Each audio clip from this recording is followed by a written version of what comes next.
just a quick thing about what our ward is that we have at Monash. So we have a 26-bed adolescent surgical ward. We have 6 eating disorder beds. We can sometimes, if we're lucky, flex up to a bit more, and the medical other children's ward will take them. Not that they're that happy to, but they will do that. So our nursing staff are paediatric trained. They're not mental health trained at all. And we have doctors, dietitians, clinical liaison, psychiatry, me, social work, art therapy, music therapy, and school teacher. So we're quite a multidisciplinary team. The sort of patients we have on the ward, so we have babies that are going off to surgery up to 18-year-olds with a variety of medical and surgical problems. So the staff have quite a wide range. It's quite a busy ward as well. The eating disorder patients are admitted for essential, often life-saving treatment, so they're medically unstable most of the time when they come in. It could be a last resort treatment, whereas outpatients just isn't working and they're stuck, so we bring them in to try to feed them up a little bit and get their behaviours under control. They could present in crisis, and they could be recently diagnosed or chronic issue, and we'll bring them in just so that we can get all the team together, getting mental health involved and all that sort of stuff. So Mealtimes, which is what I'm here to talk about, obviously are a critical component of the treatment and recovery because it's actually their medicine while they're in hospital. And if the nurses are inadequately equipped for the role, the patients are at risk of not receiving their requirements through eating disorder deceptions or becoming dependent on supplements or artificial feeding. And we're actually quite proud that we don't use supplements very much at all on any of our patients. Meals are also an opportunity for socialisation and learning how to eat normally again. So a lot of the nursing staff will eat with the patients so that they can show them how to actually eat properly. So at Monash, our dietitian obviously is very important as well. Unfortunately, she couldn't be here today. But we've put in a structured meal plan system, started in 2008, and there's up to 8 different levels. So depending on what they were eating before they came in, can be what they start with, and they gradually grade up. They don't have to get to level 8 because that's, as you can see, quite a lot of kilojoules. We usually find boys need to go on to that. The patient makes their choice. They have 3 meals and 3 snacks, and so they get given the meal plan, but there is still choice within that meal plan.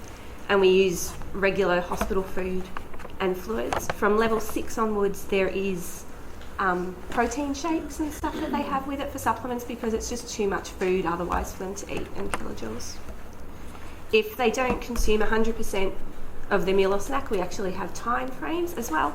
Then they have like an Ensure Plus. They can either drink that, which most of them will drink it, or if they won't drink that, they then get a nasogastric tube, and we put it down the nasogastric tube. We remove the nasogastric tubes after each time just so that they don't feel like they can rely on the nasogastric tube, because we find it much more powerful that they realise they can eat themselves and be able to do that.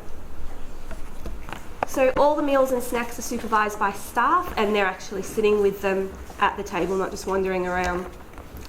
We start by explaining what we want every single time that they eat. We encourage them with empathy, positive feedback.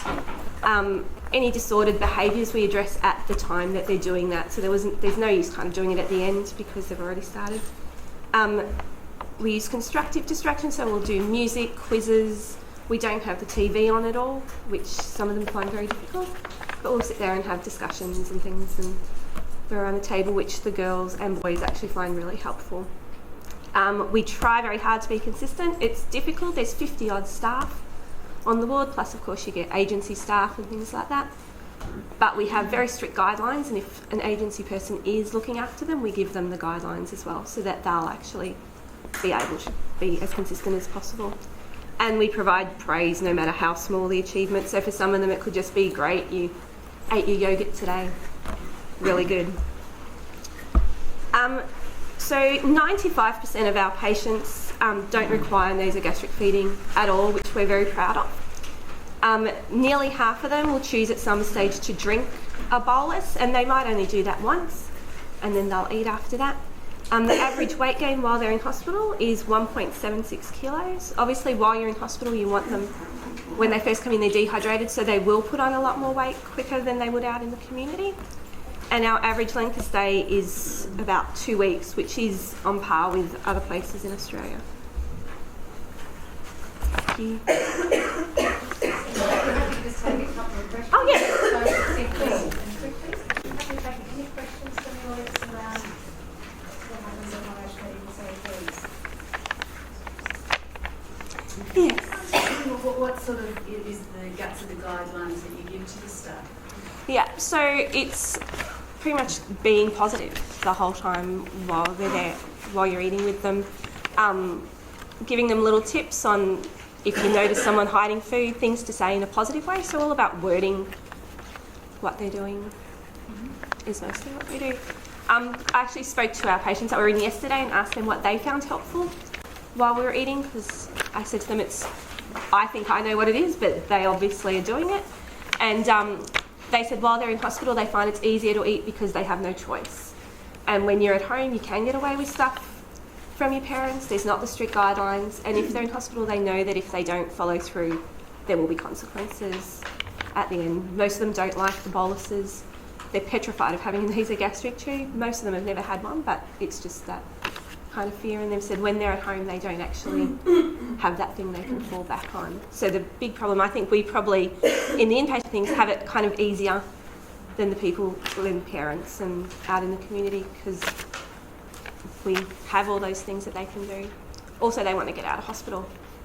Do you get any second admissions? Last year we had just over 100 patients that we saw in our outpatients. About half of those needed admissions, and from that half, and just under half, about 40% I think it was, needed readmissions. We find though usually the ones that are really underweight are the ones that get readmitted regularly, so we try to get them to at least the 5th percentile BMI before we let them go home.